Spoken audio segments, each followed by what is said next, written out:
할렐루야 찬양대의 찬양 감사합니다. 5월의 두 번째 주 어버이 주일입니다. 오늘도 변함없이 예배의 자리를 지켜주셔서 감사합니다. 하나님의 은혜와 평강이 늘 성도님들과 함께 하시길 주님의 이름으로 축복합니다. 아멘. 무엇보다 어버이 주를 맞아서 사랑하는 나주교회 모든 부모님들, 그리고 아울러 우리 나주교회를 위해서 힘써 섬겨주셨던 우리 나주교회 믿음의 선배님들, 그 모든 분들에게도 동일하게 하나님의 은혜와 평강이 늘 함께 하시길 주님의 이름으로 축복합니다. 아멘. 대다수의 분들이 부모님께 전화를 드리게 되면 대개 아마 통화가 비슷하게 흘러갈 거라고 생각합니다. 어머니, 아버지 별일 없으세요? 별일 없다. 건강은요? 괜찮다. 늘 그렇지 뭐. 너는 잘 있어요? 건강하지? 네, 애들은 잘 있고, 네, 잘 있어요. 그리고 통화 끝에는 거의 같은 말씀이 들립니다. 바쁜데 뭘, 괜찮다. 밥 잘 챙겨 먹고 들어가거라. 그러면 우리는 네 어머니, 네 아버지, 안녕히 계세요, 건강하세요 하고 전화를 끊습니다.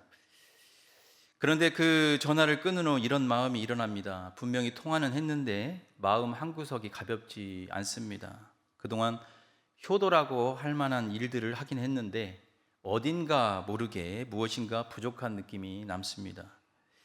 여하튼 우리는 매년 어버이 주간이 되면 부모님을 더 생각하게 됩니다. 카네이션을 달아드리고 식사 한 끼를 또 같이 하고 작은 선물도 준비합니다. 다 귀한 일입니다. 그래서 세상에서도 효도는 좋은 것이다 라고 말을 합니다. 그러나 교회는 여기에서 한 걸음 더 들어가서 이렇게 묻습니다. 왜 부모를 공경하는 것이 하나님을 공경하는 일이 되는가?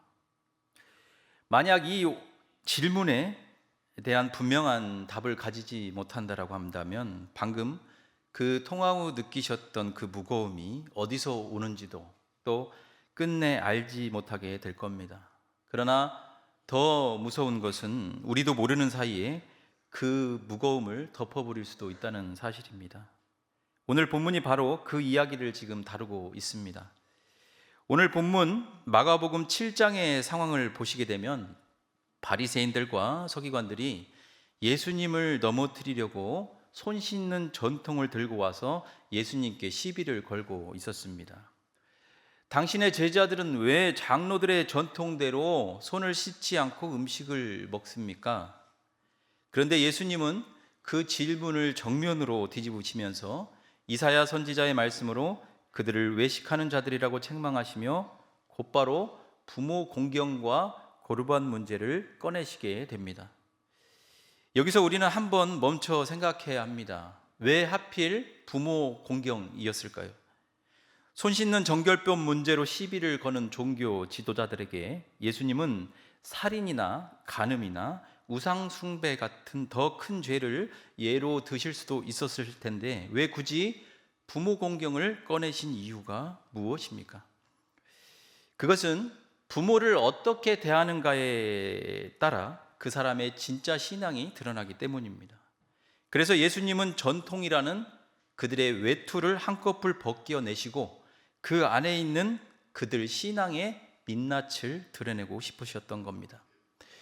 그리고 마가복음 7장 13절 말씀에서 예수님은 무서운 한마디를 하시고 던지시게 됩니다. 우리 이 말씀을 화면을 보고 함께 받도록 하겠습니다. 너희가 전한 전통으로 하나님의 말씀을 폐하며 또 이 같은 일을 많이 행하느니라 하시고. 아멘. 여기서 폐했다는 것은 무효화시켰다는 뜻이고 동시에 잘라냈다는 뜻입니다. 즉 그들이 말하는 거룩한 종교 행위가 하나님의 말씀을 잘라내버린 것입니다.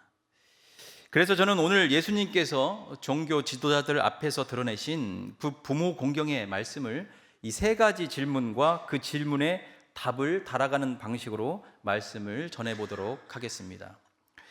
그 첫째로 왜 부모 공경은 십계명에 들어갔는가? 둘째로 왜 고르반이라는 이 거룩한 말이 책망을 받았는가? 셋째로 왜 부모 공경은 삶의 예배가 되는가라는 이 세 가지 질문과 그에 따른 답으로 말씀을 드리도록 하겠습니다. 먼저 첫 번째로 왜 부모 공경은 십계명에 들어갔는가라는 질문입니다. 출애굽기 20장 12절 말씀을 보시게 되면 내 부모를 공경하라는 말씀이 있는데 이 말씀이 왜 십계명에 들어 있을까요? 좀 더 생각해 보시면 깊은 의미가 있음을 알 수 있습니다. 사실 십계명은 하나님께서 시내 산에서 자기 백성에게 직접 주신 언약의 핵심과도 같은 말씀입니다.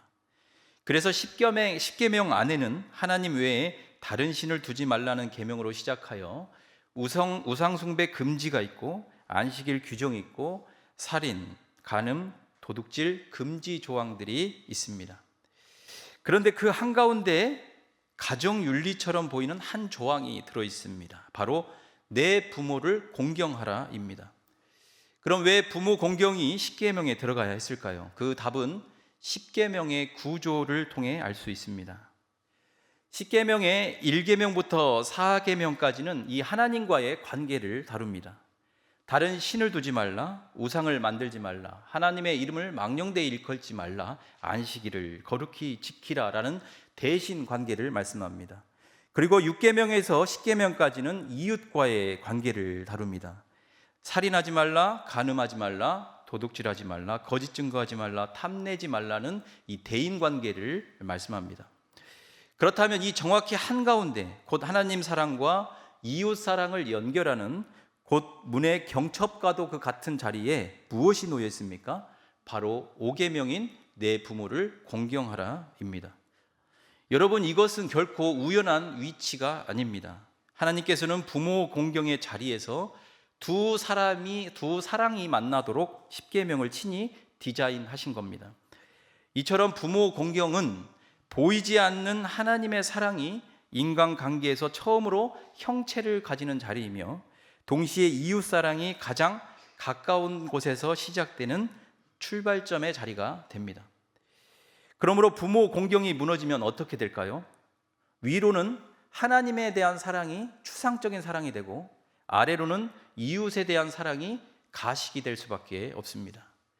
바로 이 부분이 사도 요한이 요한일서 4장 20절 하반절에서 말씀하신 그 원리와도 같습니다. 우리 이 말씀도 함께 받도록 하겠습니다. 보는 바 그 형제를 사랑하지 아니하는 자는 보지 못하는 바 하나님을 사랑할 수 없느니라. 아멘. 사도 요한이 형제 사랑에 대해 말씀하신 이 원리는 사실은 가장 가까운 관계인 부모와 자녀 사이에 가장 먼저 적용되는 말씀입니다. 즉 보이는 부모를 공경하지 못하는 사람이 보이지 않는 하나님을 사랑한다고 말한다면 그것은 거짓에 가까운 일이 된다라고 말씀하고 있는 것입니다. 그래서 하나님께서는 말라기 1장 6절 상반절 말씀에서도 친히 그 연결을 못 박으십니다. 이 말씀도 한번 같이 받겠습니다. 아들은 그 아버지를, 종은 그 주인을 공경하나니 내가 아버지일진데 나를 공경함이 어디 있느냐. 아멘. 이렇듯 우리 신앙의 언어 자체가 부자관계로 짜여져 있습니다. 그래서 예수님께서 가르쳐 주신 주기도의 첫 번째가 어떻게 시작합니까? 하늘에 계신 우리 아버지여 라고 시작합니다. 그리고 겟세마나에서 땀이 핏방울같이 변하여 기도하실 때 처음으로 부르신 호칭이 아바, 아버지여 였습니다.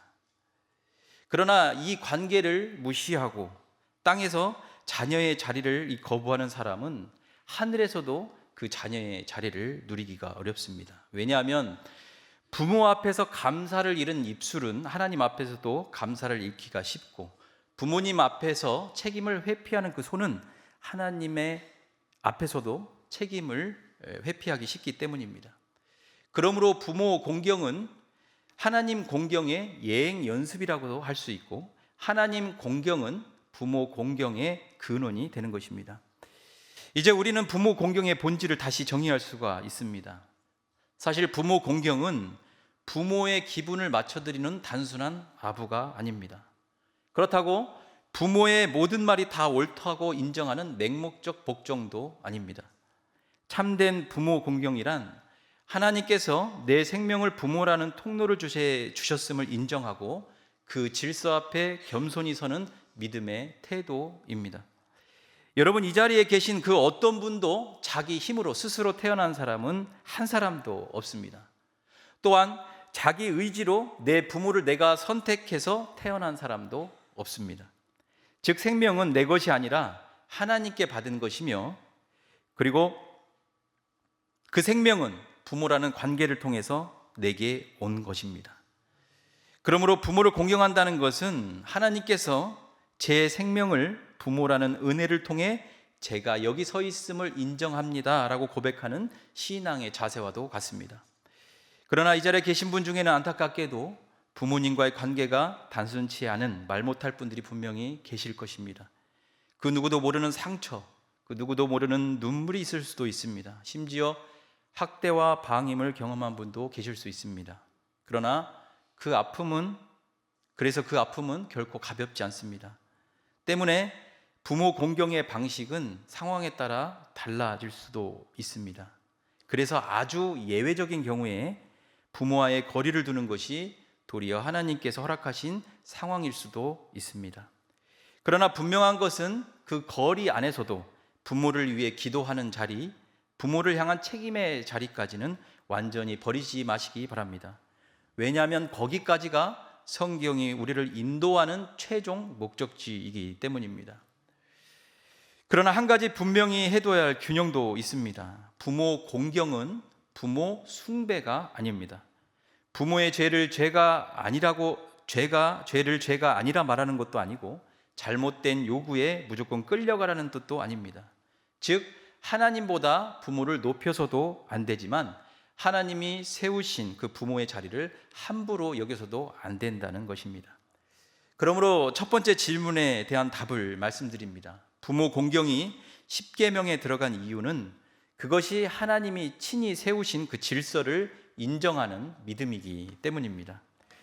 다음 두 번째로 왜 고르반이라는 이 거룩한 말이 책망을 받았는가라는 질문입니다. 오늘 본문 마가복음 7장 8절 말씀에서 예수님은 아주 날카롭게 말씀하십니다. 너희가 하나님의 계명을 저버리고 사람의 전통을 지키느니라고 말씀하시면서 그 대표적인 사례로 고르반을 지적하십니다. 여기서 고르반이라는 단어는 어렵게 들리지만 단순한 뜻입니다. 원래 고르반은 하나님께 드리는 예물, 하나님께 바쳐진 파기할 수 없는 맹세라는 뜻입니다. 본래는 좋은 말이며 거룩한 말입니다. 여러분, 하나님께 드린다는 것보다 더 신앙적인 말이 어디 있겠습니까? 그런데 예수님은 그 좋은 말을 두고 지금 책망하셨습니다. 왜입니까? 그것은 어떤 사람들이 그 거룩한 말을 핑계 삼아 부모를 부양해야 할 책임을 회피했기 때문입니다. 이런 겁니다. 부모님이 늙으셨습니다. 그래서 부모님은 도움이 필요하게 되었습니다. 그런데 자녀가 이렇게 말합니다. 어머니, 아버지, 이 제사는 제가 이미 하나님께 고르반으로 드리기로 작정한 겁니다. 그래서 부모님을 위해서는 쓸 수가 없게 되었습니다. 그런데 그 자녀는 그렇게 말하고는 실상은 하나님께 드리지 않고 자신을 위해 사용했다는 말입니다. 겉으로 들으면 얼마나 신앙적입니까? 하나님께 드린 것이 하나님께 드린 것 이 한마디로 그 자녀는 사람들 앞에서 경건한 사람으로 변합니다. 그러나 실상은 무엇입니까? 그 자녀는 하나님을 핑계로 하나님의 명령을 어긴 것입니다. 하나님께서 분명히 내 부모를 공경하라 말씀하셨는데 그 자녀는 그 당연한 의무를 하나님께 드렸다는 그 말로 그 명령을 의도적으로 회피한 것입니다. 그럼 이것이 왜 그렇게 해도 무서운 일입니까? 예수님의 평가 때문입니다. 예수님은 이것을 두고 효도가 부족하다라고 정도로 평가하지 않으셨습니다. 오히려 예수님은 이것을 하나님의 말씀을 폐하였다라고 꾸중하셨습니다. 여기서 폐하했다는 말은 무효화시켰다는 의미인데 좀 더 적나라하게 말씀드리자면 하나님의 말씀을 자기 손으로 가위질해서 잘라냈다는 의미와 같습니다. 여러분, 이것이 단순한 도덕적 실패입니까? 아닙니다. 이것은 거룩한 언어로 자신의 불순종을 그럴싸하게 포장하는 영적인 기만입니다. 그러나 분명히 해둬야 할 것도 있습니다. 예수님께서 비판하신 것은 예물 자체가 아닙니다. 헌금이 잘못이라는 말씀이 아니라는 말입니다. 하나님께 드리는 봉헌과 헌신은 귀하고 거룩합니다. 그렇지만 그 봉헌이 하나님 말씀에 대한 자신의 불순종을 가리는 가림막이 될 때, 그때 더 이상 그것은 거룩한 기능을 하지 못합니다. 따라서 오늘 예수님이 책망하신 핵심은 예물이 아니라 예물을 이용하여 부모 공경을 회피하려고 했던 그들의 위선적인 신앙을 책망하시고자 하신 말씀입니다. 성도 여러분, 그렇다면 고르반이 예수님 시대, 그 시대 유대 사람들만의 문제였을까요? 아닙니다. 우리도 얼마든지 우리 시대의 고르반들을 만들어낼 수 있습니다. 비록 단어와 문화는 다르겠지만 본질은 똑같다고 할 수 있습니다. 하나님을 위한 것처럼 말하면서 사실은 하나님이 원하시는 순종을 피하는 것, 이것이 현대판 고르반이라 할 수 있습니다. 우리는 이런 말들을 아주 자주 하죠. 제 가정 꾸리기도 벅찬데 부모님까지 어찌 여유가 있겠습니까? 경제적으로 자리 잡으면 그때 더 잘해드리겠습니다. 교회 봉사가 너무 많아서 부모님께 신경 쓸 여유가 없습니다. 부모님께 서운한 일도 많아서 아직은 부모님께 마음이 가지 않습니다. 겉으로 보면 다 그럴듯합니다. 그러나 예수님이 지금 우리에게 이렇게 질문하시는 것과 같습니다. 그것이 정말 하나님 뜻이냐, 아니면 하나님을 핑계로 내 책임을 회피하는 것이냐. 물론 정말 어려운 형편도 있을 것입니다. 또한 실제로 감당하기 힘든 상황도 있을 것입니다. 그렇지만 우리가 정직해야 할 지점이 있습니다. 형편이 어려운 것인지, 아니면 내 마음이 없는 것인지, 정말 시간이 없는 것인지, 아니면 우선순위에서 밀려난 것인지, 우리 스스로가 하나님 앞에 정직해져야 합니다. 그래야 고르반의 가문이 벗겨질 수 있습니다. 여러분, 한 아들이 객지에 나가 사업으로 성공하게 되었습니다. 그는 스스로를 효자라고 여겼던 아들입니다. 매달 어머니께 생활비를 꼬박꼬박 보내드렸고, 명절마다 좋은 옷과 영양제도 보내드렸으며, 때마다 필요한 물품과 선물들을 택배로 보내드렸습니다. 사업이 너무나 바빠서 자주 찾아뵙지는 못했지만 그래도 자기 정도면 꽤 괜찮은 아들이라고 자부하고 살았습니다. 그러던 어느 날 오랜만에 고향집에 내려가게 됩니다. 마을 어귀에서 옆집 아주머니를 만나게 되었는데 아주머니가 이런 말씀을 그 아들에게 합니다. 아드님, 어머님은 돈 떨어질까 봐 걱정하신 적이 없었어요. 그런데 어머님은 늘 한 손에 핸드폰을 쥐고 계셨어요. 혹시 자녀들에게서 전화 올까 봐 그러는 것 같았어요. 화면이 한번 꺼졌다 켜지기라도 하면 또 들여다보시고, 또 그런 일이 생기면 또 들여다보시기를 반복하셨어요. 그리고 주말이 되면 큰 길이 보이는 그 마루 한편에 앉아서 한참 그쪽을 바라보시고 계셨어요.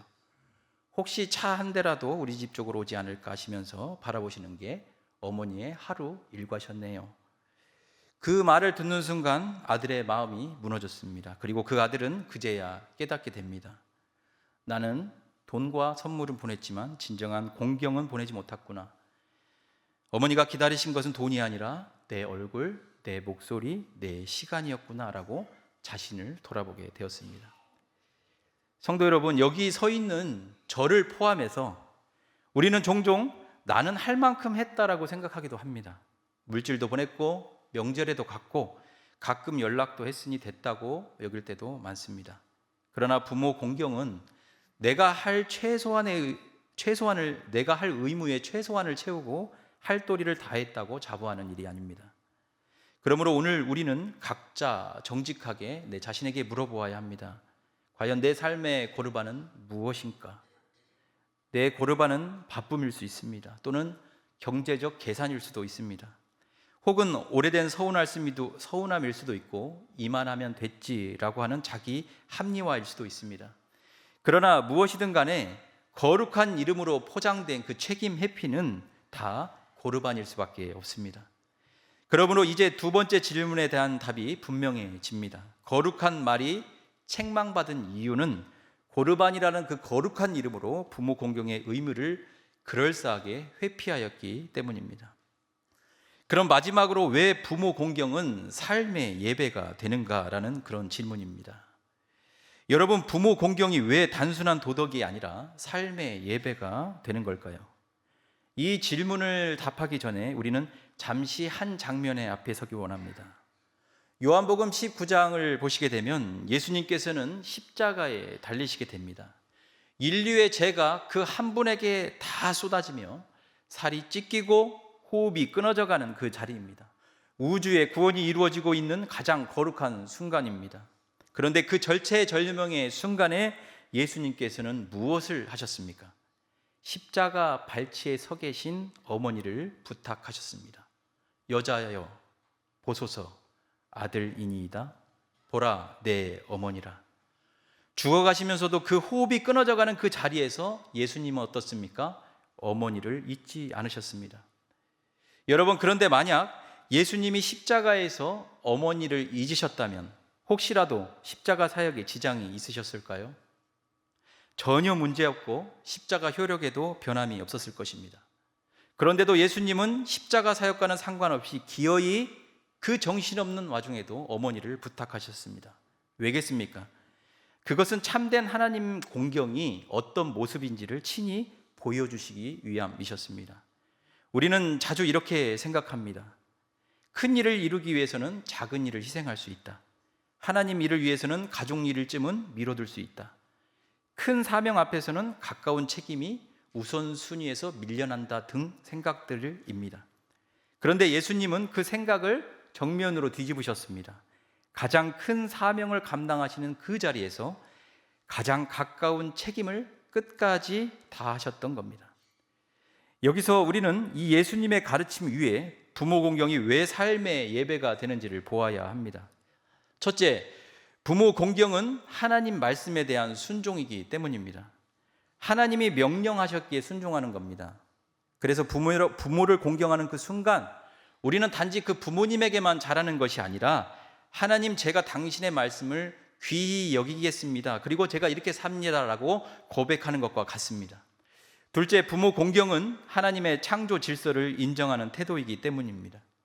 하나님은 내 생명을 허공에서 주시지 않으셨습니다. 부모라는 통로를 통해 주셨습니다.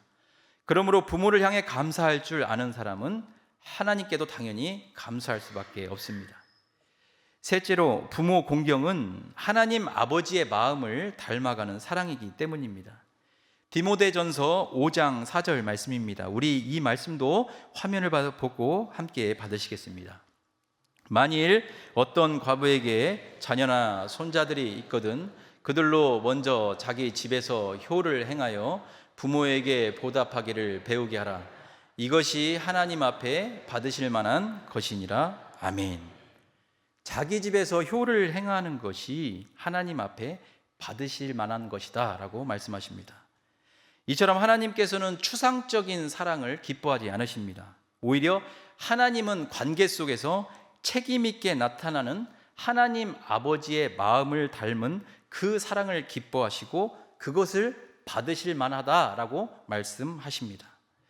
그렇다면 우리는 어떻게 부모님을 공경할 수 있겠습니까? 첫째, 말로 공경해야 합니다. 부모님께 짜증내지 않는 것, 함부로 말하지 않는 것, 부모님의 느려지신 반응을 비웃지 않는 것, 이런 작은 것들이 공경의 출발입니다.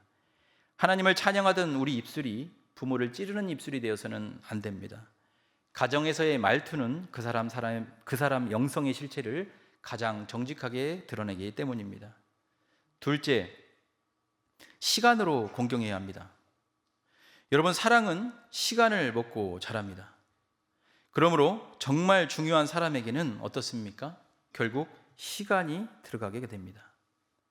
전화 한 통, 찾아뵙는 한 걸음, 함께하는 한 끼나 함께하는 병원 동행 등 이 부모 공경이란 마음의 감사로만이 아닌 구체적인 나의 시간의 사용으로 드러내야 하는 겁니다. 셋째, 돌봄으로 공경해야 합니다. 부모님께 무엇이 필요하신지 물으시기 바랍니다. 건강은 어떠신지, 경제적으로 부족함은 없으신지, 혼자 계시는 시간이 너무나 길지는 않으신지 여러 부분들 생각하시며 살펴드려야 합니다. 넷째, 기도로 공경해야 합니다. 부모를 위해 기도하는 것은 자녀가 드릴 수 있는 가장 깊은 공경 중에 하나입니다. 믿음의 부모님이시라면 남은 생애가 하나님 안에서 평안하시도록, 반대로 아직 믿음이 분명치 않은 부모님이시라면 그 영혼이 주님 앞에 돌아오시도록 간절히 기도해야 합니다. 부모님을 하나님 앞에 올려드리는 그 중보기도는 그 어떤 효도보다도 강력하기 때문입니다. 이제 말씀을 정리하도록 하겠습니다. 앞에 말씀드린 것처럼 세 가지 질문과 답으로 정리해 드리겠습니다. 첫째, 부모 공경이 왜 십계명에 들어가 있는가입니다. 그것은 부모 공경이 하나님이 세우신 그 질서를 인정하는 믿음이었기 때문입니다. 둘째, 왜 고르반이라는 거룩한 말이 책망받았는가입니다. 그것은 거룩한 이름으로 그럴싸하게 포장된 책임 회피가 불순종이 되었기 때문입니다. 셋째, 참된 부모 공경은 왜 삶의 예배가 되는가입니다. 부모 공경은 하나님 말씀에 대한 순종이고 하나님의 창조 질서를 인정하는 태도이며 하나님 아버지의 마음을 닮아가는 사랑이기 때문입니다.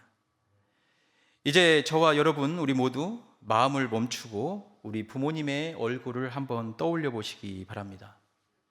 그리고 나는 그분 앞에서 어떤 자녀였는지 한번 돌아보시길 부탁드립니다. 나는 무엇을 핑계로 그분을 향한 책임을 미뤄왔을까? 나는 정말 형편이 안 되었던 것일까? 아니면 마음이 식어버렸던 것일까? 오늘 주님 앞에 정직하게 우리를 돌아보시면서 다시 하나님 말씀 앞에 서시길 원합니다.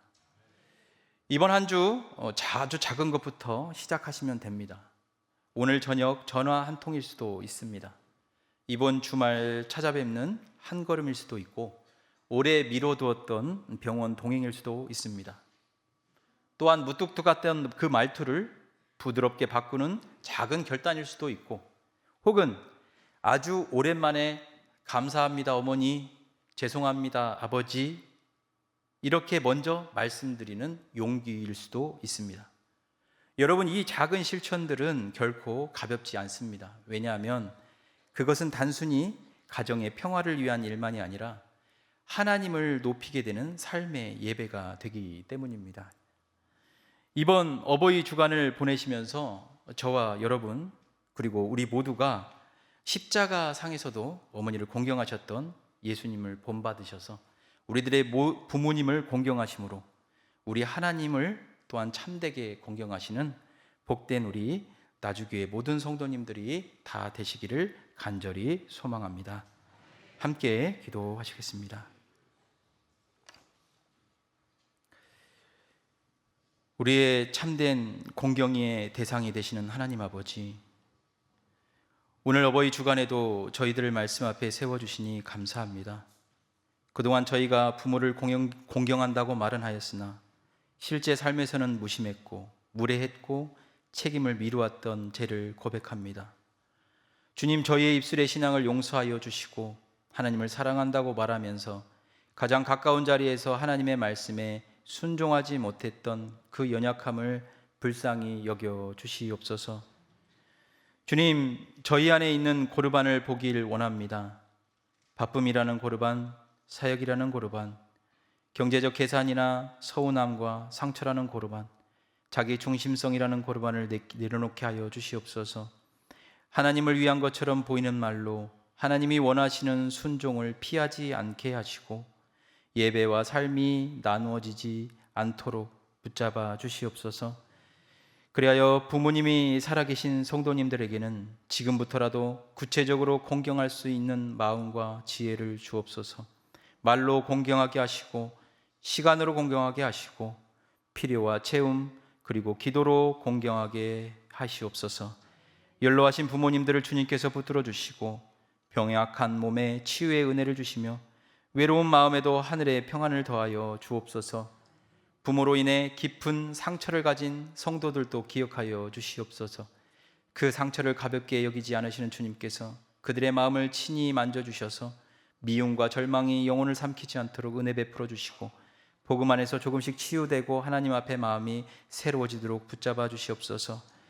우리 교회가 말로만 효를 말하는 공동체가 되지 않게 하시고 실제로 부모님 세대를 공경하고 돌보는 교회가 되게 하여 주시옵소서. 연로한 성도님들을 섬기게 하시고 돌봄에 짐을 지고 있는 가정을 위로하고 도울 수 있게 하시며 가정 안에서부터 복음의 아름다움이 나타나게 하옵소서.